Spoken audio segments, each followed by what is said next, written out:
vấn tội đường kiếp lai năng lệ kỳ nòng la nhớ dấu kinh tây su hồng yên na kata hồng cha in lại nan nao niệm tổ hồng sang lại về nhớ dấu kinh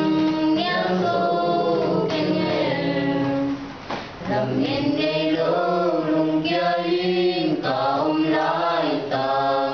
lùng tim na quê ông nhắm chín dòng in một dấu tuần kinh lấy tung hao na sum lê pai sum cả bộ các lô Giêsu về kinh hồng chờ tri nhớ dấu kinh Giêsu hồng ina kata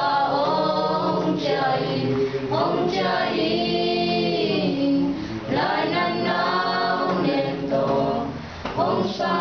sam lại về nhớ dấu kinh thì lê nằm trong nhà kê ni tê mô kê lô ca long yên ta phi Giêsu đi nhìn tiêu tê lê sum hao bên trong một dấu tuan lô kinh nghe căng nghe lung lòng na tát Giêsu nhớ dấu kinh Giêsu hồng ina kata hồng cha in lại nan nao niệm tổ hồng sam lại về nhớ dấu kinh nghe